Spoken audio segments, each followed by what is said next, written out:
आजची पाऊल सगळी विचार करतील. विचार करा सगळे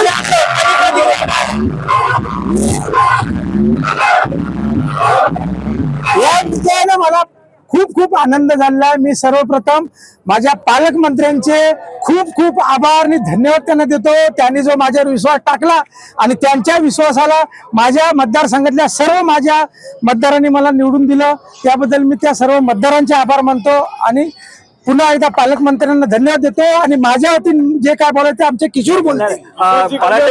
जास्त काय बोलणार नाही. निवडणूक आहे ती अटीतटीची करण्याचा प्रयत्न विरोधकांनी केला, मात्र आपण जो एकतर्फी विजय मिळवला त्या विजयावरती काय सांगाल? तो विजय सर्व त्या आमच्या कार्यकर्त्यांचा, त्याचबरोबर आमच्या तालुका नेतृत्व आणि जे त्या भागातील आमचे सर्व पदाधिकारी, किशोरजी कांबळे, शक्तीप्रमुख आमचे स्वप्नील आणि प्रत्येक गावातले बूथ प्रमुख, सरपंच, जे आमचे शक्तीप्रमुख जे सर्व आहेत त्या सगळ्यांचं यश आहे. आणि त्या यशाला पाठबळ आमच्या तालुक्याचे आमचे दिलीपजी रावराणे, त्यानंतर नाशिरभाई साठेदादा, ही 3 मंडळी ह्या सगळ्यांच्या पाठीशी ठाम उभी होती आणि त्यातून हे यश मिळालेलं आहे.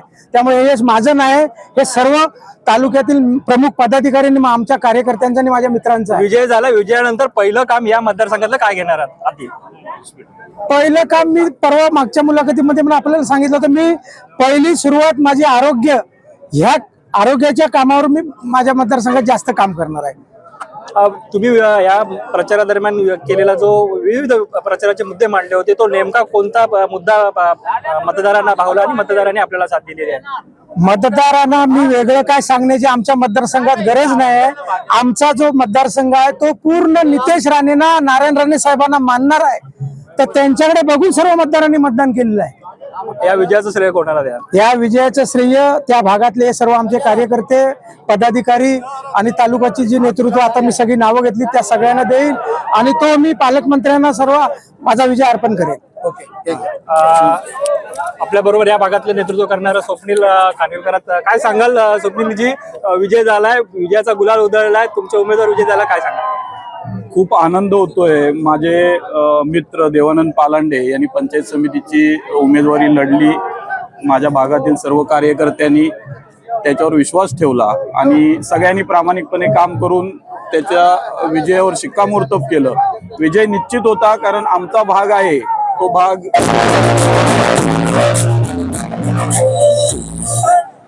आदरणीय नितेशजी राणे साहेबांना मानणारा पूर्ण भाग आहे. आमदार साहेब जो कोणी उमेदवार देतील तो उमेदवार त्या भागामध्ये डोळे झाकून निवडून येतो, ही आमची आजपर्यंतची परंपरा आहे. तुम्ही यापूर्वीचे जे इलेक्शन झालं, लोकसभा असेल, विधानसभा असेल, मागची पंचायत समिती, जिल्हा परिषद असेल, आमचा भुईगवड्या पंचायत समिती विभाग हा आदरणीय राणे साहेबांचा बालेकिल्ला आहे. त्यामुळे कोणताही उमेदवार तिथे असला तरी तो बहुमताने निवडून येणार. आता माझे मित्र देवानंद पालांडे हे एक आमच्या भागातलं नवीन सक्षम नेतृत्व आहे. त्यांना आदरणीय पालकमंत्र्यांनी जी संधी दिली त्याचं त्यांनी सोनं करायचं आहे. आम्हाला अपेक्षा आहे ते निश्चितपणे आता निवडून आलेत, ते चांगलं नेतृत्व करतील आणि चांगली दिशा आमच्या विभागाला देतील. धन्यवाद. ओके. किशोरजी आहेत आपल्यासोबत. किशोरजी, काय सांगाल? गेली 10-15 दिवस तुम्ही यांच्यासोबत, पालांडे यांच्यासोबत प्रचारात होता. विजय झालाय, विजयाचा गुलाल पहिला जसा पालांडेंना लावला तसा तुम्हाला देखील लावलाय.